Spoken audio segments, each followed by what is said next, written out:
मित्रांनो, कधीकधी आपण इतरांकडून भूताच्या गोष्टी ऐकतो. आपला त्याच्यावर विश्वास बसत नाही. पण जेव्हा प्रत्यक्ष आपल्याला तो अनुभव येतो, तेव्हा विश्वास ठेवण्यापलीकडे आपल्याकडे कुठलाही पर्याय उरत नाही. असाच एक भूताटकी अनुभव केशवने आपल्याला सांगितला आहे. मी महाराष्ट्रातील एका खेडेगावात राहतो. मित्रांनो, आमचं गाव इतकं छोटं आहे की छोट्या छोट्या गोष्टींसाठी आम्हाला तालुक्याच्या गावी जावं लागत असे. तसं पाहिलं तर गावाकडचं जीवन फार चांगलं, पण काही तांत्रिक अडचणींना सामोरं जावं लागतं. जसे की आमच्या गावात 24 तासांपैकी 10 तास लोडशेडिंग असतं. तसेच आमच्या गावात कुठलीही बस सुविधासुद्धा नाही. गावापासून 5 किलोमीटर अंतरावर एक मोठं गाव होतं. तिथून बस मिळत असे. कोणालाही जर तालुक्याच्या गावी जायचं असेल तर तो सकाळी असे नियोजन करून निघायचा, जेणेकरून सूर्यास्त होण्याच्या आधी तो घरी पोहोचेल.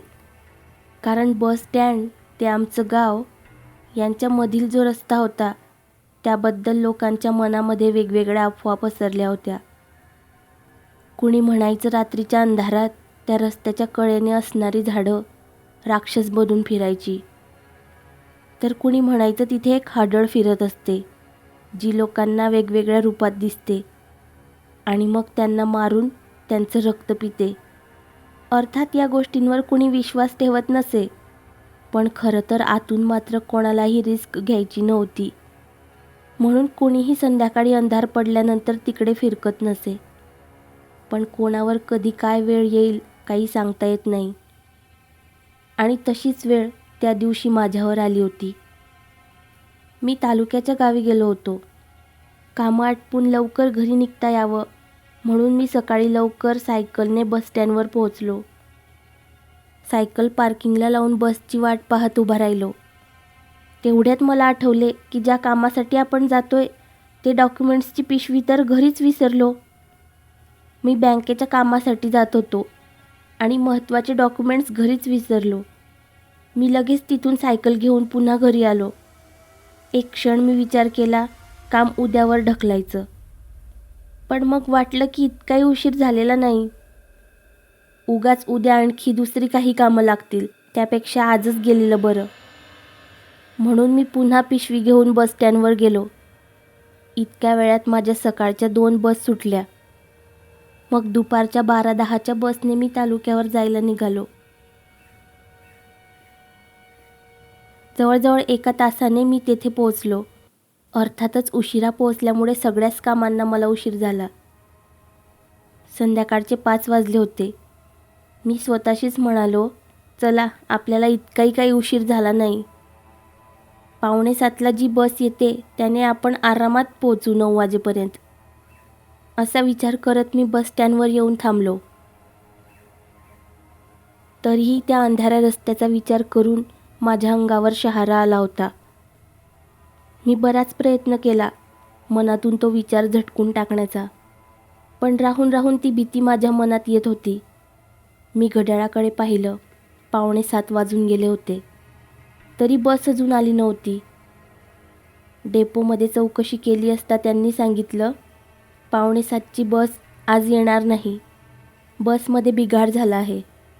आता शेवटची बस येईल 9 वाजता. मग काय, माझा नाईलाज झाला. 9च्या बसची वाट पाहण्याखेरीज माझ्याकडे दुसरा काही पर्याय उरला नव्हता. थोड्या वेळाने शेवटची बस आली. मी बसमध्ये चढलो. रात्रीचे 9 वाजले होते. शहरामध्ये यावेळीसुद्धा बसेस गच्च भरलेल्या असतात, पण गावाकडे तसे नाही. मला धरून फक्त 5 माणसं त्या बसमध्ये होती. बस गावाकडे जायला निघाली. जवळजवळ 10 वाजता एका स्टॉपवर बस थांबली. तिथून पुढे मला एकट्यानेच प्रवास करायचा होता. मी सायकल घेतली आणि घराच्या दिशेने निघालो. तसा याआधी मला कधीही भुताटकीचा अनुभव आला नव्हता आणि माझा विश्वासही नव्हता अशा गोष्टींवर.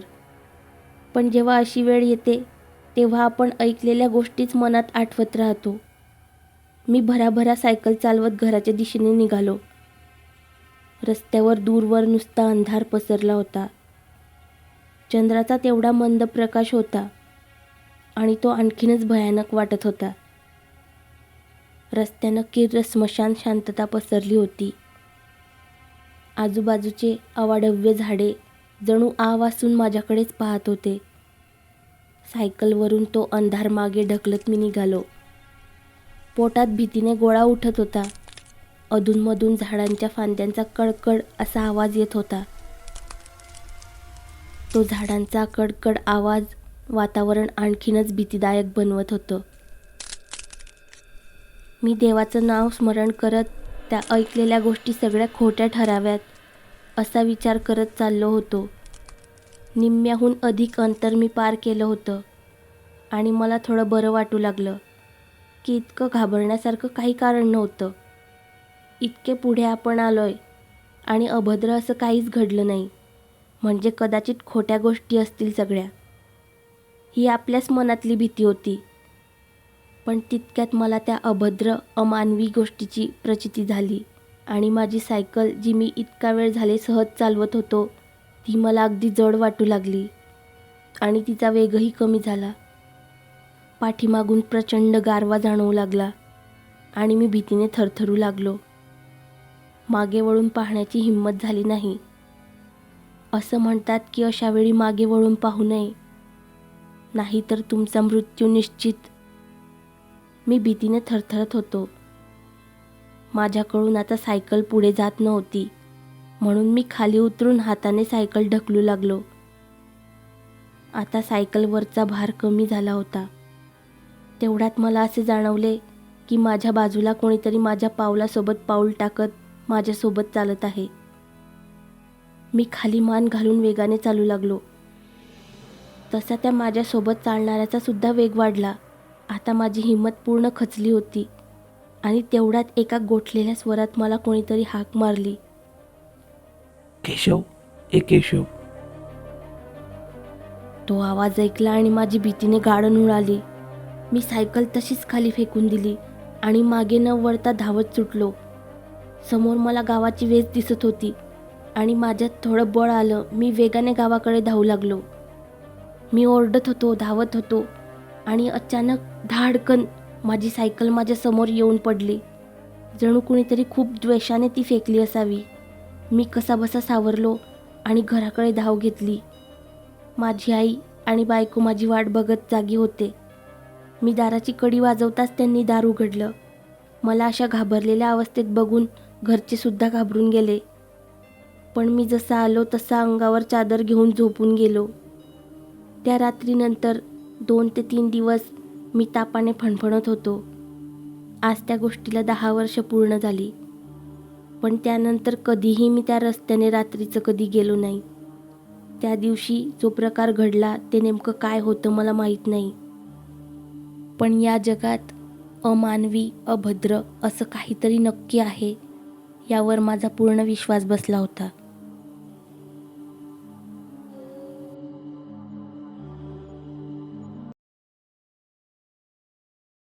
आज ऑफिसमध्ये खूप काम होतं, त्यामुळे अविनाशला घरी जायला नेहमीपेक्षा जरा जास्तच उशीर झाला.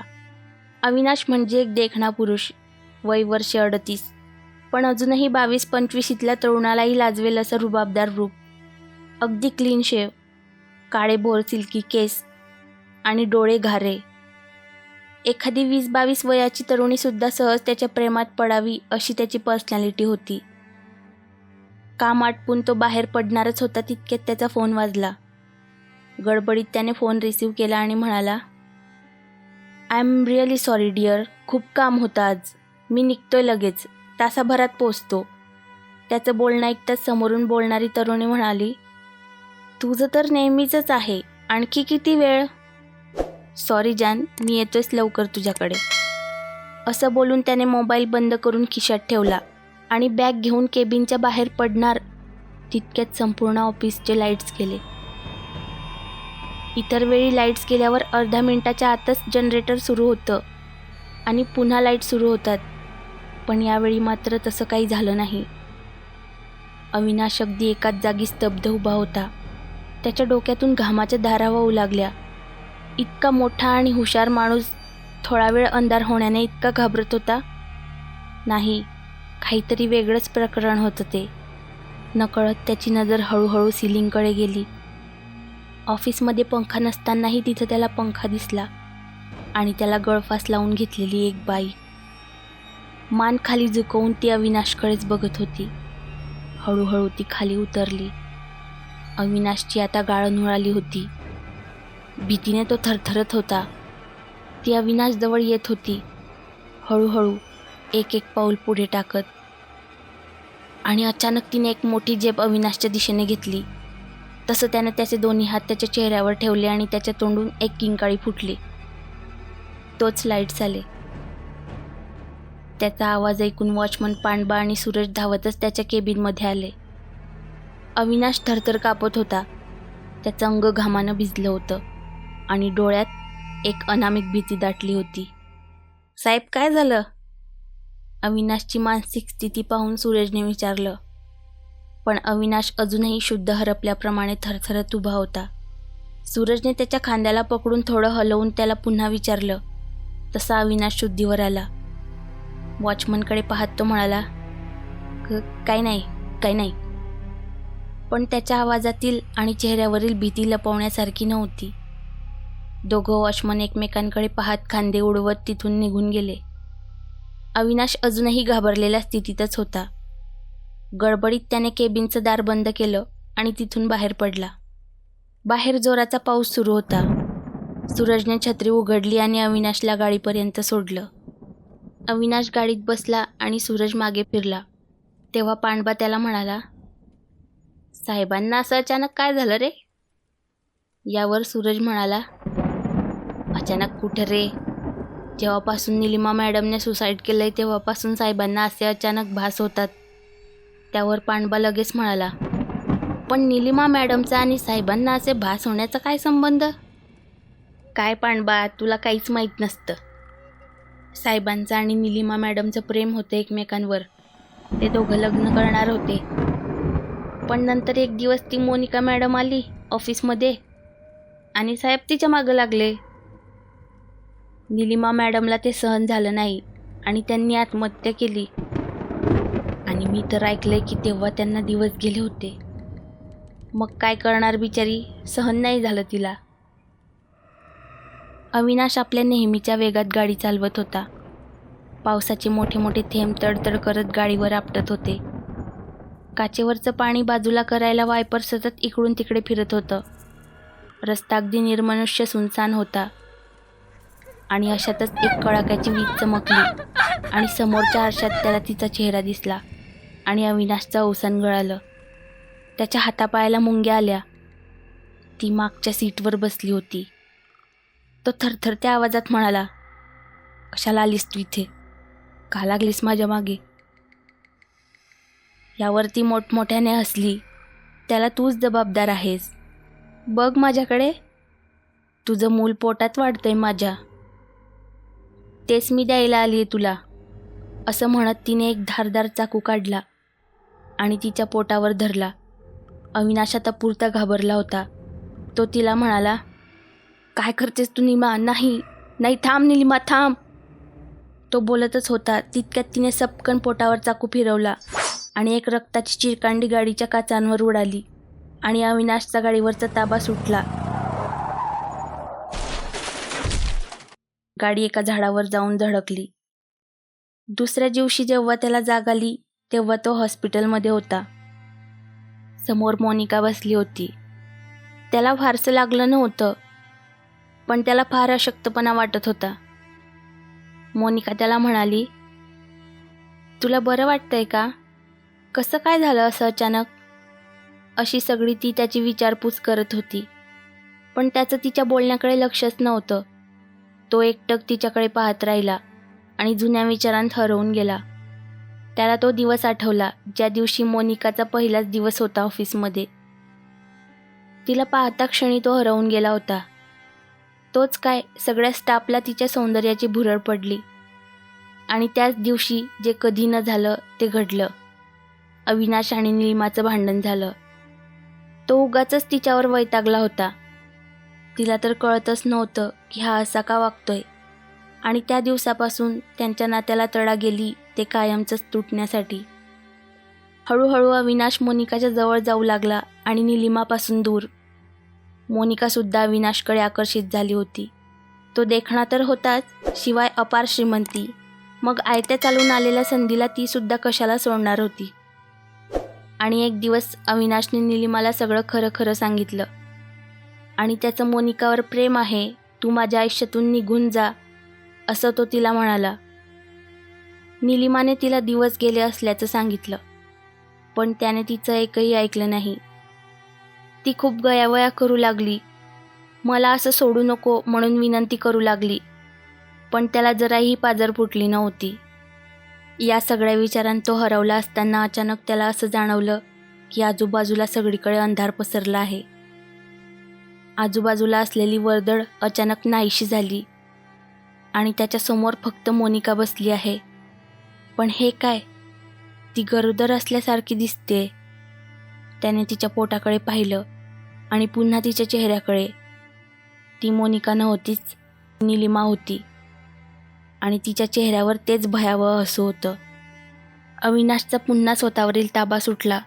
तो वेड्यासारखा आरडाओरडा करू लागला आणि हातपाय मारू लागला. मोनिकाला त्याचा हा अवतार बघून खूप चीड आली. तिने डॉक्टरांना बोलवलं. डॉक्टरांनी ताबडतोब त्याला झोपेचं इंजेक्शन दिलं आणि थोड्याच वेळात तो झोपून गेला. त्याला जेव्हा जाग आली तेव्हा तिथं मोनिका नव्हती. ती परत त्याला भेटायला आलीच नाही. 1-2 दिवसांनी त्याला डिस्चार्ज मिळाला आणि तेव्हा त्याच्या ड्रायव्हरने त्याला घरी सोडलं. तेव्हा त्याने पाहिलं की मोनिका तिचं सामान घेऊन निघून गेली आहे. तिने तिचं गरजेचं तेवढं सामान सोबत नेलं होतं आणि सोबतच त्याने दिलेले सगळे गोल्ड ज्वेलरीसुद्धा ती घेऊन गेली होती. अविनाश आता पार विखुरला होता. त्याने मोनिकाला फोन केला, पण तिने परत यायला सपशेल नकार दिला आणि ती म्हणाली, आता तुझा वेळेपणा सहन करायला मला जमणार नाही. तिचे ते शब्द ऐकून त्याला अधिकच संताप आला. तो तिला काही बाई बोलून शिव्या देऊ लागला, पण त्याचा काही उपयोग नव्हता. तिने केव्हाच फोन ठेवून दिला होता. अविनाशला आता आणखीनच जास्त तीव्रतेने भास होऊ लागले होते. तो ऑफिसला जायचं सुद्धा बंद झाला होता. अविनाशला जवळचं असं कोणी नातेवाईक नव्हतं. त्याचा एक सख्खा मोठा भाऊ होता, पण कित्येक वर्ष ते एकमेकांशी बोलत नव्हते.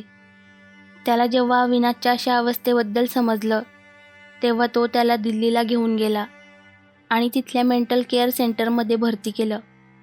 अविनाशची अवस्था आता खूप वाईट झाली होती. तो कुणाला जवळ येऊ द्यायचा नाही. त्याला कोणत्याही स्त्रीच्या चेहऱ्यात निलिमाच दिसायची.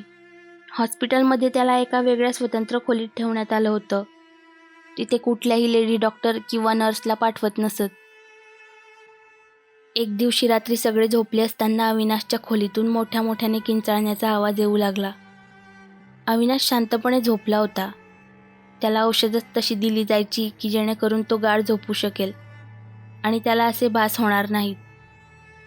पण त्या गुंगीतही त्याला खिडकी उघडण्याचा खट असा आवाज आला आणि वाऱ्यामुळे खिडकीचे दार उघड बंद व्हायला लागले. तो उठला. त्याने खिडकीकडे पाहिलं. हळूहळू पावलं टाकत तो खिडकीच्या दिशेने सरकू लागला. भीत भीत तो पुढे सरकत होता. खिडकीत कोणी नाही ना याचा अंदाज घेत होता. पटकन खिडकी बंद करून बेडवर धावत जाऊ अशी पोझिशन त्याने घेतली आणि खिडकीच्या फाटकाला हात लावला.